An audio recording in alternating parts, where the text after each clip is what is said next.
नमस्कार। स्वागत है आपका पीओमेड इजी में। पीओमेड इजी का उद्देश्य है समय समय पर विभाग द्वारा जारी किए गए आदेशों और दिशा निर्देशों के बारे में आपको जानकारी देते रहना है, जिससे आप अपना कार्य और ज़्यादा कुशलता और एक्यूरेसी के साथ कर सकें। डिस्क्लेमर: यह जानकारी केवल सामान्य ज्ञान के लिए है। विषय की पूरी जानकारी के लिए अधिकृत स्रोत का प्रयोग करें। आज हम बात करने जा रहे हैं एसबी ऑर्डर 37/2021 के बारे में। यह एसबी ऑर्डर डाक भवन न्यू दिल्ली द्वारा 22/11/2021 को जारी किया गया था और इसका विषय है deduction oblique non deduction of TDS in senior citizen accounts in post office.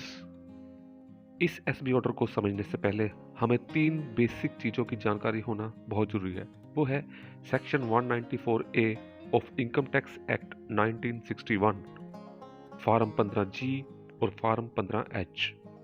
Income tax act 1961 के सेक्शन 194A के अनुसार अगर पोस्ट ऑफिस किसी व्यक्ति को एक फाइनेंशियल ईयर में टोटल एग्रीगेटेड 40,000 रुपये से ऊपर इंटरेस्ट क्रेडिट करता है तो उस इंटरेस्ट पर विभाग को टीडीएस काटना होगा।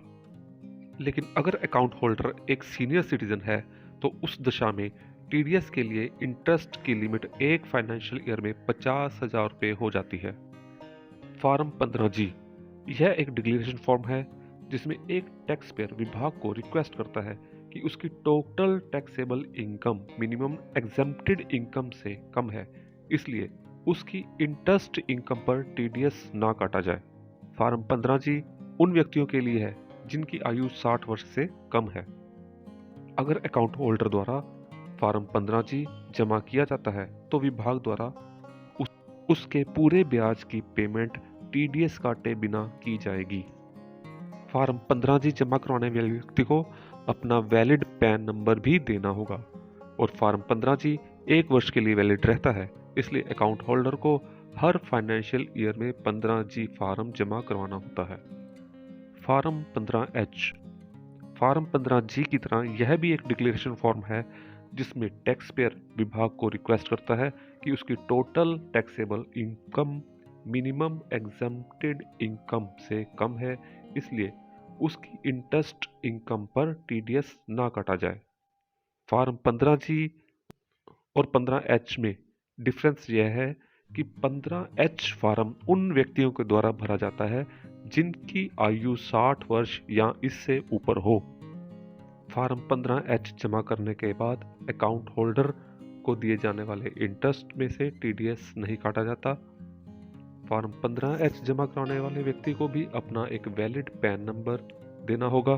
फॉर्म 15H भी 1 वर्ष के लिए ही वैलिड रहता है और अकाउंट होल्डर को फाइनेंशियल ईयर में 15H फॉर्म जमा करवाना होगा। एक सीनियर सिटीजन अकाउंट में इंटरेस्ट पर टीडीएस काटते समय 3 प्रकार की परिस्थितियां हमारे सामने आ सकती हैं। नंबर 1, अगर अकाउंट होल्डर ने पैन नंबर के साथ साथ 15G या 15H फॉर्म भी जमा करवाया है, इस परिस्थिति में टीडीएस नहीं काटा जाएगा। नंबर 2, अगर अकाउंट होल्डर ने पैन नंबर तो जमा करवाया है लेकिन 15G या 15H फॉर्म नहीं जमा करवाया है तो इस परिस्थिति में 10% की रेट से टीडीएस काटा जाएगा। नंबर 3, अगर अकाउंट होल्डर ने ना तो अपना पैन नंबर दिया है और ना ही 15G या 15H फॉर्म दिया है तो इस परिस्थिति में 20% की दर से टीडीएस काटा जाएगा। एसबी ऑर्डर 37 कहता है कि सीनियर सिटीजन अकाउंट में टीडीएस एग्जम्पशन तभी मिलेगी अगर उस अकाउंट में 15G या 15H की जानकारी दी गई है। सीनियर सिटीजन अकाउंट की सिर्फ में वैलिड पैन नंबर की जानकारी भरनी चाहिए। फॉर्म 15G या 15H जिस दिन अकाउंट होल्डर द्वारा पोस्ट ऑफिस में दिया जाए उसी दिन उसे अकाउंट और सिप दोनों में अपडेट करना चाहिए। सीनियर सिटीजन अकाउंट में टीडीएस सिप और अकाउंट में अपडेट की गई जानकारी के आधार पर होता है।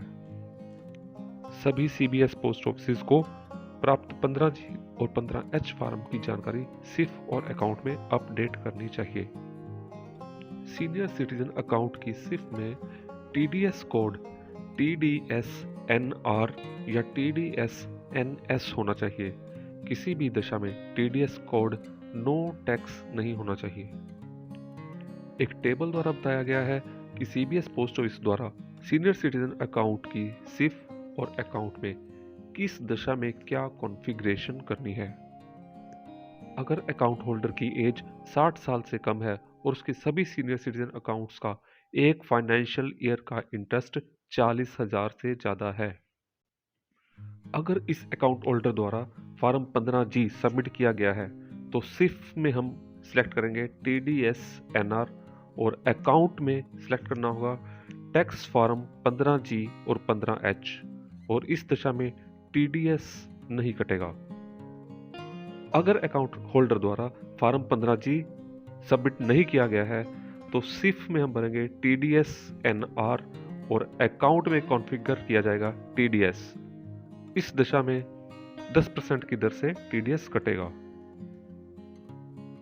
अगर अकाउंट होल्डर द्वारा पैन नंबर नहीं दिया गया है या पोस्ट ऑफिस के द्वारा एंटर किया गया पैन नंबर इनवैलिड है तो सिर्फ में हम सिलेक्ट करेंगे नो पैन और अकाउंट में हम कॉन्फ़िगर करेंगे TDS।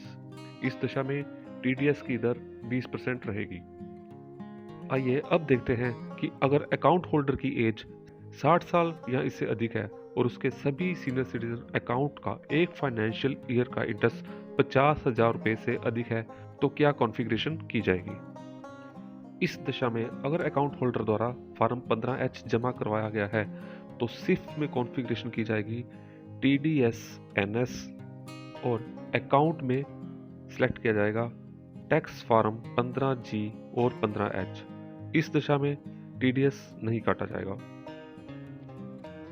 अगर अकाउंट होल्डर द्वारा फॉर्म 15H नहीं जमा करवाया गया है तो इस दशा में सिर्फ में कॉन्फ़िगरेशन की जाएगी TDS NS और अकाउंट में कॉन्फ़िगरेशन की जाएगी TDS। इस दशा में 10% की दर से TDS कटेगा। अगर अकाउंट होल्डर द्वारा पैन नंबर नहीं दिया गया है या पोस्ट ऑफिस द्वारा एंटर किया गया पैन नंबर इनवैलिड है तो सिर्फ में कॉन्फ़िगरेशन होगी नो पैन और अकाउंट में कॉन्फ़िगरेशन होगी TDS। इस दशा में 20% की दर से TDS कटेगा।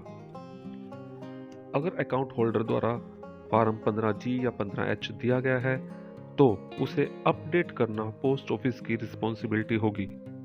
गलत या इनवैलिड पैन नंबर कोड करना इनकम टैक्स एक्ट 1961 की धारा 272B के अंतर्गत दंडनीय है। उम्मीद है जानकारी आपको पसंद आई होगी। ऐसी ही जानकारी आगे भी पाने के लिए चैनल को सब्सक्राइब करें, लाइक करें, शेयर करें और बेल आइकॉन जरूर दबाएं। धन्यवाद।